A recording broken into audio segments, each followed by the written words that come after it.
Hello, everyone. So this is the video for reviewing the TopHat questions for the Group A April 27th course.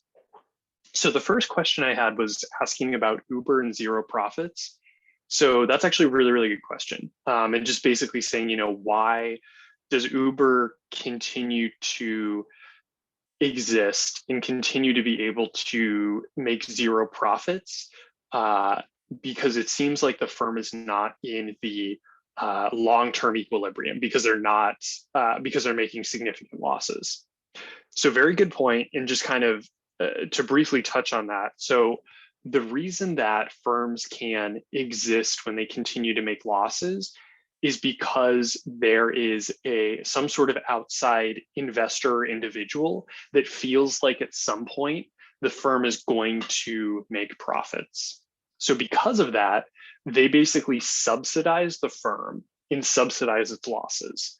And so that's basically the reason why firms in the long run can exhibit losses, because there is some sort of outside individual who is propping up the firm. Okay.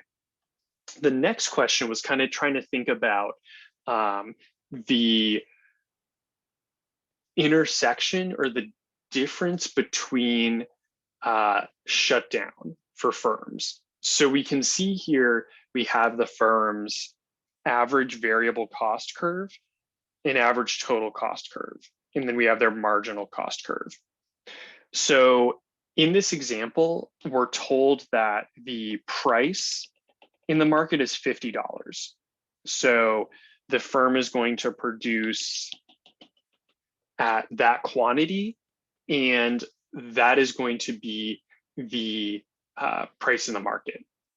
But this firm is actually earning losses because their average total cost curve is above the price that they can charge in the market.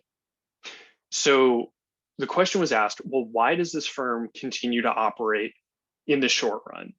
And so the reason is, as long as this firm can cover their average fixed costs and kind of maintain that, then this firm is going to operate in a short run. So until their fixed costs become variable, then the firm will exit.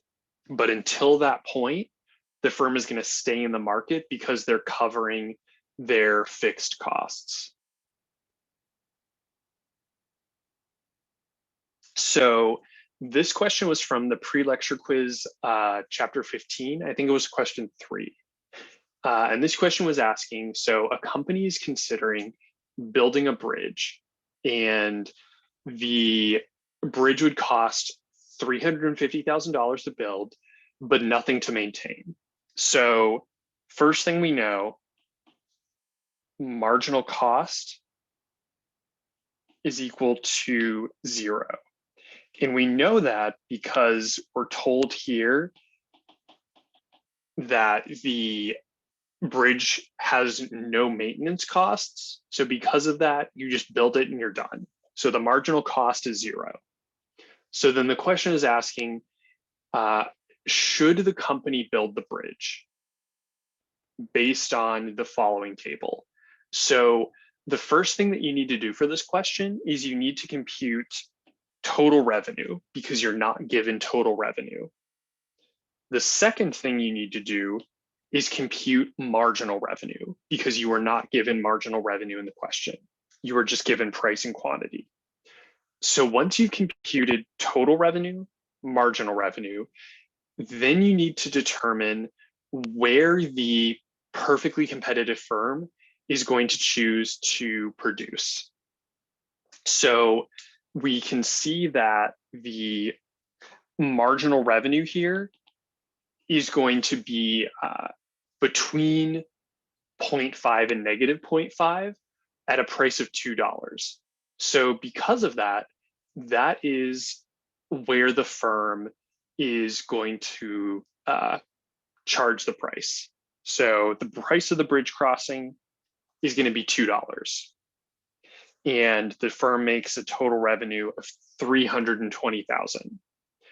So should this firm build the bridge? Should this private firm build the bridge? So the answer is no, clearly, because when you take the cost, which was given to you in the question, and the total revenue, which we calculated there, we can see that the firm is going to make a profit of negative $30,000. So then the firm should not build the bridge. But the question then asks, should the government build the bridge? So to determine that, we actually need to look back at the original piece that we were given here. So we can see that the price, at a price of $0, there's going to be 320,000 crossings. So now let's take a look at what the surplus is going to be. So normal surplus, we're going to do 1/2 base times height. So in this case, the base is going to be the 320,000, the quantity.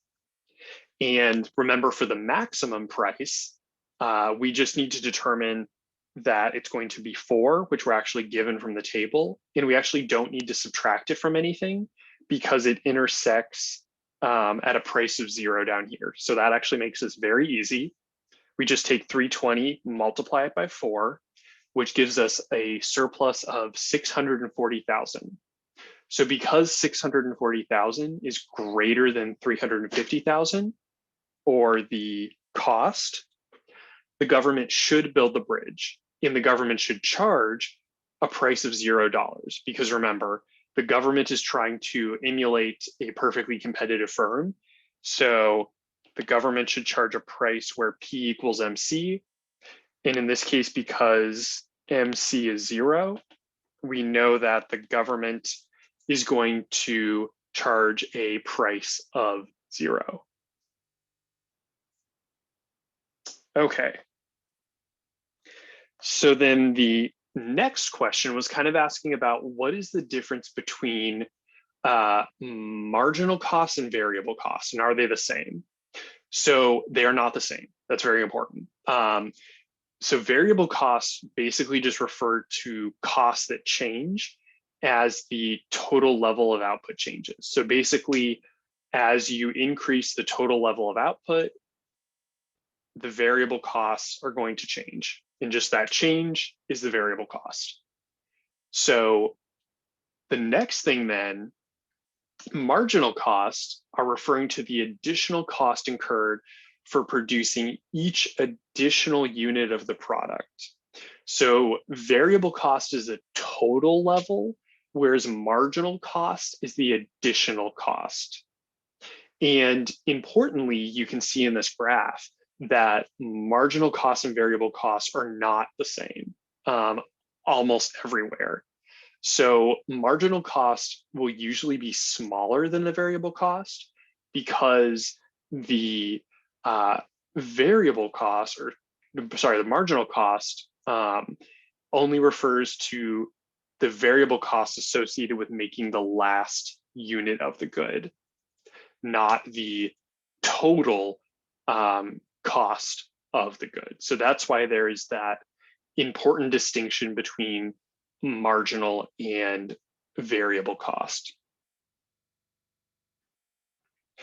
And as far as questions, that was it for additional questions aside from the stuff that we reviewed in the chapter 15 and 16 lectures. So have a great rest of your week, and feel free to email me if you have any other questions.